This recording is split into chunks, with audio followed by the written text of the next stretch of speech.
जय हिंद दोस्तों, आप सभी का अपने यूट्यूब चैनल पर हार्दिक स्वागत है। दोस्तों, आज अपन इस वीडियो के अंदर बात करेंगे विश्व की दो प्रमुख नहरें जिनके बारे में परीक्षाओं से में प्रश्न अधिकांशतः आते रहते हैं या फिर पूछते रहते हैं। क्योंकि चाहे इंडिया लेवल की परीक्षा हो और चाहे राजस्थान लेवल की परीक्षा हो, इन परीक्षाओं में भी इन नहरों से प्रश्न आपसे पहले कई बार पूछे जा चुके हैं और आगे भी पूछे जाने की पूरी संभावना है। तो इनके बारे में जो भी महत्वपूर्ण बातें हैं ये परीक्षाओं की दृष्टि से महत्वपूर्ण है, जो परीक्षाओं में पूछ सकते हैं या प्रश्न बन सकते हैं, उनके बारे में अपन इस वीडियो के अंदर बात करेंगे। और उम्मीद करता हूँ आपको ये दोनों नहरें अच्छी तरीके से समझ में आएंगी अगर आप वीडियो को पूरा देखते हो तो चलो शुरू करते हैं। अपन बात करेंगे एक तो स्वेज नहर की और एक पनामा नहर की, और दोनों ही नहर परीक्षाओं की दृष्टि से बहुत ही महत्वपूर्ण है। क्योंकि वर्ल्ड लेवल के जीके में अगर कोई प्रश्न आता है और ये दोनों नहरें नहीं आए, ऐसा हो नहीं सकता।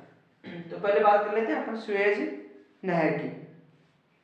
इसके बारे में बात करें, इसका निर्माण कब हुआ था? तो इसका निर्माण किया गया था 1869 ईस्वी में। कब? 1869 में इसका निर्माण किया गया था। और अगर आपको पूछे निर्माण कार्य कब शुरू हुआ था, तो ये हुआ था 1854 में। और किसने शुरू किया था या फिर किसको सौंपा गया?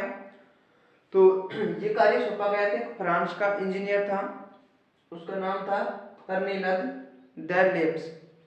फर्डिनांड डे लेप्स 1854 में। कौन सी नहर का कार्य है? सुएज नहर का। और कब पूरी हुई? 1869 में। कहाँ का इंजीनियर था? फ्रांस का। आगे बात करें इसकी लंबाई, तो इसकी लंबाई है लगभग 168 किलोमीटर की, इतनी लंबी है ये नहर। और बात करें इसकी औसत गहराई की, तो इसकी औसत गहराई है लगभग 16.15 मीटर के आसपास, यानी कि 16 मीटर मान सकते हैं अपन।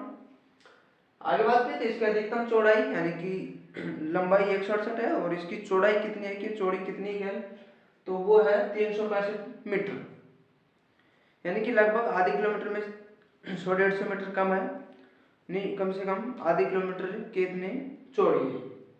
और बात करें तो इसकी न्यूनतम चौड़ाई, यानी कि अधिकतम चौड़ाई तो है 365 मीटर, और न्यूनतम यानी सबसे कम चौड़ाई अगर कहीं पर है तो वो है 60 मीटर।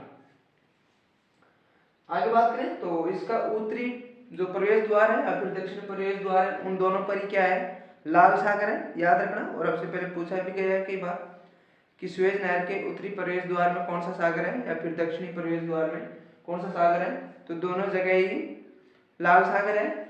और बात करें उत्तरी प्रवेश द्वार, तो वहां पर है पोर्ट शहीद। पोर्ट का मतलब बंदरगाह और उसका नाम है शहीद, यानी कि शहीद नाम का एक बंदरगाह है, वो उत्तरी प्रवेश द्वार पर है।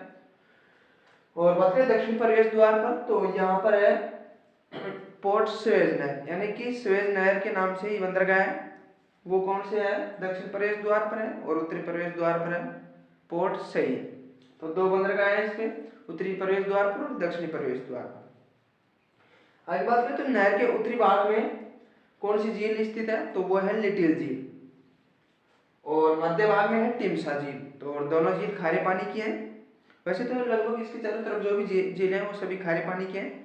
और ये झीलें पूछी भी जा चुकी हैं कि नहर के उत्तरी भाग में कौन सी झील है, मध्य भाग में कौन सी है। उत्तरी भाग में लिटिल झील, मध्य भाग में टिमसा झील।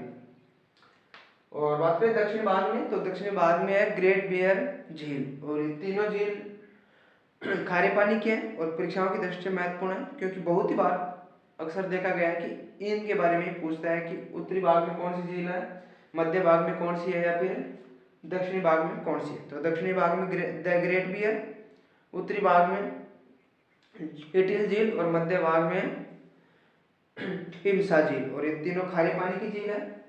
आगे बात करें तो इसी नहर के किनारे एक नगर है इस्माइलियान नगर, इसको भी याद रख लेना, क्योंकि ये भी पूछा जा सकता है कि सुएज नहर के किनारे कौन सा नगर बसा हुआ है, तो इस्माइलियान नगर। और लास्ट में बात करें तो 1956 ईस्वी में इस नहर को कर राष्ट्रीयकरण किसके द्वारा कर लिया गया या फिर किस देश ने इस नहर का राष्ट्रीयकरण कर लिया, तो कर लिया मिस्र ने, जो अपने पिरामिडों के लिए प्रसिद्ध है। और मिस्र के पिरामिड संसार के 7 अजूबों में भी शामिल है। तो कब किया? 1956 में। कौन से देश ने? मिस्र ने राष्ट्रीयकरण कर लिया। तो ये थी दोस्तों सुएज नहर के बारे में जो भी महत्वपूर्ण बातें हैं परीक्षाओं की दृष्टि से वो अब देख लेते हैं अपन पनामा नहर। इसके निर्माण की बात करें तो इसका निर्माण किया गया था 1914 में। और बात करें तो शुरू में इस पर अमेरिका का अधिकार था। 2000 लगभग 2000 ईस्वी के लगभग इस पर पनामा का अधिकार हो गया। इससे संबंधित ये 2-3 बातें हैं कि निर्माण कब किया गया, प्रारंभ में किसका अधिकार था और वर्तमान में किसका अधिकार है। और सुएज के बारे में जो महत्वपूर्ण बातें थी वो मैंने आपको बता दी। तो उम्मीद करता हूँ आपको दोनों नहर अच्छी तरीके से समझ में आ गई होंगी और वीडियो भी जरूर पसंद आया होगा। तो अगर आपको वीडियो अच्छा लगा हो और दोनों समझ में आ गई हो तो वीडियो को लाइक जरूर कर देना। और अगर आप स्क्रीनशॉट लेना चाहो तो स्क्रीनशॉट ले सकते हो। धन्यवाद।